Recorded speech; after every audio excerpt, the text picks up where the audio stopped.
منابع پایگاه خبری بامداد در شهر پنجکند روز 3 ماه سال 2024 خبر دادند که کارمندان اگنتی مبارزه با کروپسیا و کمیته دولتی امنیت ملی تاجیکستان در ماه اپریل سال جاری دو منصبدار بلندپایه در این منطقه را با اتهام دست داشتن در جنایت‌های کروپسیونی دستگیر کردند.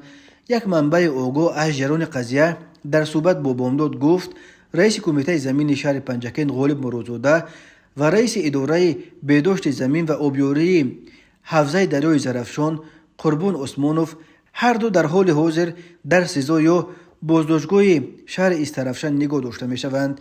یک منبع نزدیک به شهردار پنجکند با تصدیق این خبر گفت یگان 20 روز گذشت از دستگیر شدن غالب مرادزاده و قربان عثمانوف خود در سزای استرافشان قرار دارند. اینها را کروپسیا و امنیت قپیده است. اما منابع بامداد درباره جزئیات اتهامات ضد این دو منصبدار بلندپایه اعلام شده اظهار بخبری کردند.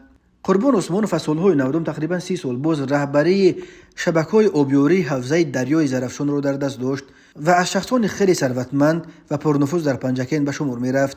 اما دهقانان محلی او را به آن ابرار می‌کنند که در دوره رهبریش اکثر نسازهای آبکشی از کار برآمد و در نتیجه دهقانان حالا در تامین زمین‌های کشتشان با آب مشکلی سخت کشیده ایستادند.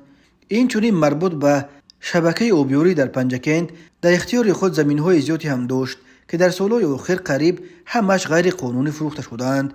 گمان می‌رود که بازداشت قربان عثمانوف همراه با رئیس کمیته زمین پنجکند به همین موردهای فروش غیر قانونی قطعه‌های زمین ربط داده باشد.